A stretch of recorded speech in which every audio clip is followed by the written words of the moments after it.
Tani po rikthehemi për të folur pak më shumë në lidhje me gjendjen në të cilën pra gjendet Prishtina sa i përket pastrimit, por po ashtu do të flasim edhe për tema të tjera të komunës së Prishtinës, sidomos seancave të cilat po bojkotohen pra kohëve të fundit si nga opozita, po ashtu edhe nga vetë kryesia apo nga vetë pozita. Kështu që për të folur pak më shumë për këtë, këtu e kam edhe Asamblisën e Vetëvendosjes Faton Zekën, me të cilin pra do të shtjellojmë të gjitha këto tema. Faleminderit shumë që pranuat të jeni me neve sot. Mirë se gjeta ju, faleminderit për ftesën. Po e nisëm së pari pra me pastrimin, kemi gjendën të cilën e kemi, pra të dy institucionet si pastrimi, po ashtu edhe Komuna e Prishtinës, po ja hedhim fajin njëra tjetrës, sa i përket pra gjendjes në të cilën jemi, ku realisht është problemi sipas vetëvendosjes.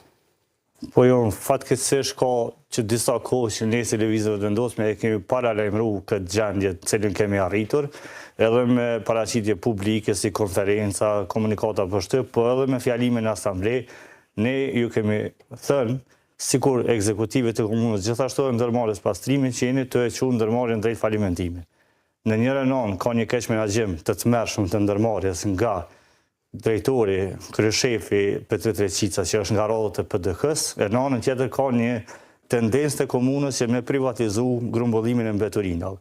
Për neve si lëvizje vetëvendosje të dyja janë të papranueshme. Ne si lëvizje socialdemokrate jemi për ndërmarrjet publike. Këtë e kemi treguar edhe me shembuj edhe në nivel komunal, po edhe në nivel qendror. Ku ndërmarrjet publike kanë pas sukses kur ka shkuar një menaxhment i mirë, i cili për qëllim e ka pas rigjenerimin dhe rikuperimin e ndërmarrjes e jo falimentimin drejt privatizimeve të tmerrshme që shka ndodhur në kalumin në Kosovë.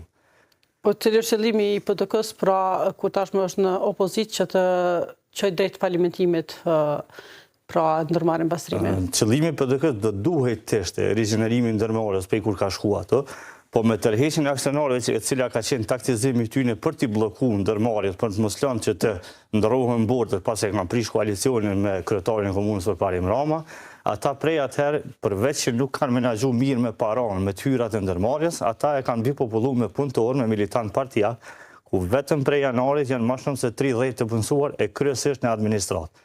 Domethënë është të ngarkuar ndërmarrja me punëtor në administratë, ndërsa këtë punë e ndërmarrjes është kryesisht terreni, pastrimi i mbeturinave. Dhe për këtë arsye ka ardhur deri te kjo gjendje e ndërmarrjes e cila nuk ka mjete as për të mbushur kamionat me naftë për dalë në terren. Në këtë rast po psojnë pra punëtorët ata të cilët edhe po rrezikojnë pra ose ju krijohet stres se mund t'i humb basin pra dhe vendin e punës. Po e saktë se duke ardhur tash në emision ne poshtë punëtorët e ndërmarrjes janë të protestuar te komuna për të drejtën e tyre që ne i kurajojmë, që të protestojnë për të drejtën e tyre për ta pasur një pagë dhe një vend pune. Por ata punëtorë do duhet ta bëjnë edhe një protestë para ndërmarrjes për keq menaxhimin dhe mos organizimin e mirë të punës, sepse siç e dimë ndërmarrja pastrimi e ka të garantuar inkasimin e mjeteve. Në njërin anë komuna e paguan faturën e qytetarëve të industrisë dhe ata e inkasojnë biznesin privat në Prishtinë. Ata kanë të garantuar hyrat për mbeturinat që i mbledhin, por me një keq menaxhim të tmerrshëm kanë arritur me çu ndërmarrjen buzë falimentime. Dhe ne kërkojmë që ta kemë përgjegjësinë mbi vete, edhe ata që udhëheqin me ndërmarrjen dhe rrjedhimisht nëse nuk arrin dot me rikuperu ndërmarrjen, në t'japin dorëheqjen e t'i lojnë rrugë një menaxhmenti profesional dhe mos ta rrezikojnë ndërmarrjen, sepse ne e dimë që ndërmarrja pastrimi e ka një shans shumë të mirë të nënshkruajë një marrëveshje bashkëpunime me KfW gjermane për sponsorizimin e shumave të mëdha në miliona euro për ta bërë ndërmarrje të suksesshme, qysh e ka hije ndërmarrjes pastrimin, ndërmarrje me traditë mbi 60 vjeçare në operimin e mbledhjes së mbeturinave, dhe mos ta lejoj të shkojë deri në falimentim dhe të mbesin qindra punëtorë pa puna dhe Prishtina të metet në mshiren e operatorëve privat për grumbullim mbeturinave. Pra do të merrni pjesë në seancat e rregullta apo ato të jashtëzakonshme nëse thirrën sa i përket pastrimit, pasi që dihet që në disa raste megjithëse kanë qenë si pikat e rendit të ditës, ndonjëherë janë bojkotuar nga vetë opozita, ndonjëherë nga pozita. Është vërtet. Është qëllimi pra dhe juve që të zgjidhet. Fatkeqësisht nuk po mund të arrijmë sepse ne kemi paralajmëruar që subvencionime të jashtëligjshme të pagave të punëtorëve nuk mund të bëhen nga komuna. Komuna nuk e ka të drejtën që të subvencionojë paga. Komuna në domenin e komunës është që të subvencionoj zhvillim të ndërmarrjes, zhvillim të operacioneve të ndërmarrjes, blerje të kamionave, që me thonë për shembull ndërtim të sistemit, ama jo të subvencionoj paga, sepse për pagat është përgjegjësi menaxhmenti ndërmarrjes atë. Dhe ne ju kemi thënë, nuk mund të bëhemi pjesë e një subvencionimit pa lirshëm në ndërmarrje, edhe pse kemi bërë kompromise të kaluara pikërisht për hir të shpëtimit të ndërmarrjes dhe pagave të punëtorëve, por në kjo nuk mund të vazhdojmë pafundësi. Ndërmarrja duhet të këndellë dhe duhet të rigjenerojë mjete për të realizuar pagat punëtorëve, për të realizuar nevojat e kompanisë për mjete motorike dhe të bëhet një ndërmarrje e cila e pastron Prishtinën e jo ta lejnë në këtë gjendje që e kemi pa Prishtinën kohëve të fundit që është gati se gati, edhe me pasojë endemike për shtetarët, kemi edhe brejtë që janë afër kontinerat që janë të rrezikshëm për shëndetin e shtetarëve dhe ne kemi paralajmëruar që muaj të tërë që jeni të hequr ndërmarrje në falimentim dhe qëllimi kryesor është dhënia të nderve për ndërmarrjet edhe operatorët privat. Po tashmë vetë i kanë dy operatorë. Dy operatorë tashmë janë caktuar. Ndërmarrjes pastrimi i ofrohet një marrëveshje e cila sipas tyre është e pafavorshme dhe është kjo gjendje e cila është Prishtina. Që shpresojmë që shumë shpejt do të gjendet një zgjedhje dhe madje mendoj që këtu ka edhe hapësinë për hetimet e përkurërisë në ndërmarrjen pastrimi për keq menaxhim. Vetë kanë paralajmëruar pra që apo që do të nisë. Unë uroj dhe shpresoj që shumë shpejt ka me pas një hetim të mirë fill dhe përgjegjësit e keq menaxhimit të shkojnë në përgjithësi. Asamblisi Akërës, Gëzim Mehmeti, pra ka paralajmëruar se do të bëj pra një thirrje, do të nisë pra thirrje për seancë të jashtëzakonshme. Keni marrur ende ndonjë thirrje nga ai apo thirrje direkte jo, dje kemi marrë një njoftim prej tina i cili thotë ta bëjmë një seancë jashtëzakonshme dhe të shkarkojmë aksionarët. PDK-ja vetë se i ka tërheqë aksionarët, të tjerë që janë aty, por nuk e kanë shumicën aksionarëve për të marrë vendime mbi bordin dhe rrjedhimisht bordin mbi menaxhmentin e pastrimit. Na duhet shohim mirë cili është qëllimi i asaj iniciative, ta analizojmë dhe pastaj të shohim se si mund dilet prej kësaj situate të vështirë që është ndërmarrja. Tashmë kemi një seancën e rregullt me 2 qershor? Me 6. Me 6 qershor, më falni, po nëse s'gaboj se pak utova. Do të tentoni që në këtë mbledhje pra të diskutoni sa më shumë sa i përket pastrimit dhe të gjenden zgjedhje, apo do lejoni që të rrjedhin edhe pika tjera të cilat më së janë të nevojshme? Gjithsesi që nëse ka pika që janë në interes të shtetarëve, ne jemi aty pikërisht për këtë punë, për interesin e shtetarëve. Ne si lëvizje dhe ndosi kemi problematike disa pika që janë me plane rregulluese, por asnjëherë nuk kemi probleme me pika që janë direkt në interes të shtetarëve. Dhe ne ftojmë edhe kryetarin e komunës që ne ta bjen një pikë për pastrimin edhe ta diskutojmë mirë filli se ç'është gjendja zgjidhja për pastrimin, jo vetëm me subvencionimet e parave përkohësisht të rregullohet gjendja dhe pastaj të përfundojmë prapë mas 6 muajve në një situatë njëjtë ku ata prapë kërkojnë parë prej komunës e na nuk kemi të drejtë të subvencionojmë me mjetet të mëdha për shkak që kemi vepruar në të kaluar. Pra do të jeni pjesë e seancës së rregullt. Absolutisht po. Nuk kemi asnjë problem me seancën. Her pas here po bojkotohet nga ju, një herë nga kryetarja nga po ka shumë rëndësi cilat janë pika. Ka disa muaj që nuk është mbajtur një mbledhje si e rregullt. Edhe për ne është shumë gjendje rëndë që po na duhet me braktisë seancat, por ne kemi probleme me disa pika. Rrjedhimisht edhe ata kur nuk po kanë shumicë mjaftueshme, po i braktisin seancat. Dhe për ne është qetësuese kjo praktikë që është krijuar në Asamblenë e Prishtinës.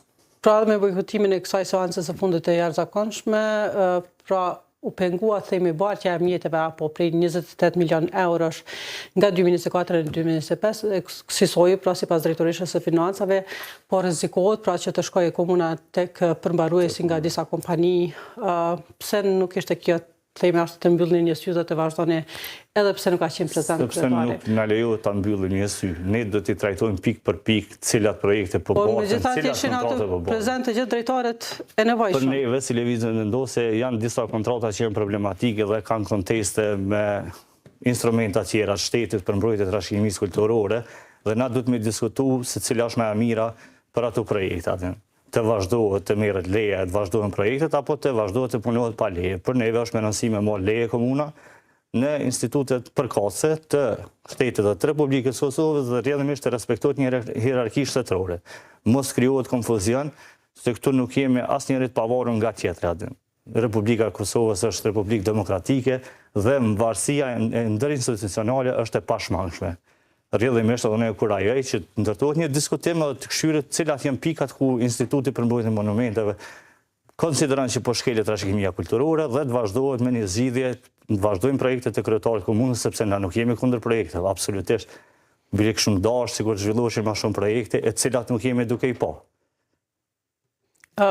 sa i përket projekteve, pra dhe kjo ishte edhe pyetja e radhës, se si vlerësoni çfarë pune ka bërë pra gjatë këtyre gati 4 vjetëve të themi. Nëse krahasohet me premtimet që i ka pas, është absolutisht nuk janë të realizuar ato premtime. Ju i marrni shumë mirë mend premtimet për platforma ndryshme ndërlidhëse, për sheshe, parqe, cilat ne nuk i shohim. E do të dënim të shihnin sepse ne jetojmë në Prishtinë dhe nuk na pengon zhvillimi, por na pengon keqpërdorimi dhe mos zhvillimi i punëve në mënyrën e duhur.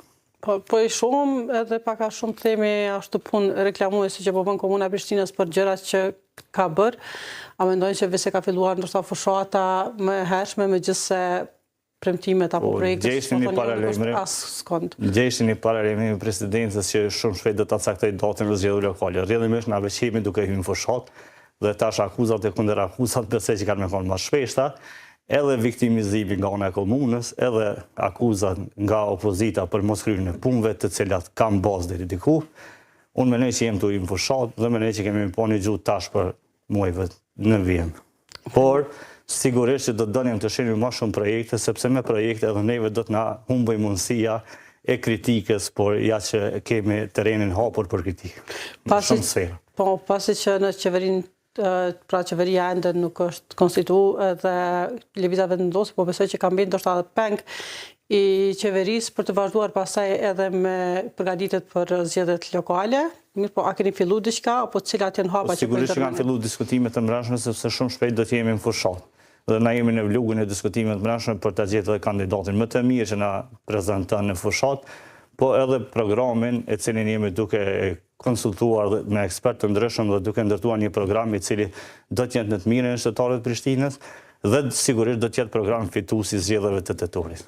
A i keni zgjedhur ende kandidatin apo ka emra të cilët mund të jenë? Sigurisht që lëvizja vendosje ka emra shumë mirë për të qitë për kandidat Prishtinës, por akoma nuk e kemi vendosur se cili do të jetë prej tyre kandidati i cili na prin në rrugën e fitores. Faleminderit shumë atë për gjitha këto informacione që ndohat me neve, po shpresojmë që do të takohemi përsëri bashkë edhe në Kuvendin Komunal sigurisht. Faleminderit, unë gjithsesi që dëshiroj. Atëherë ne tani do shkojmë tek një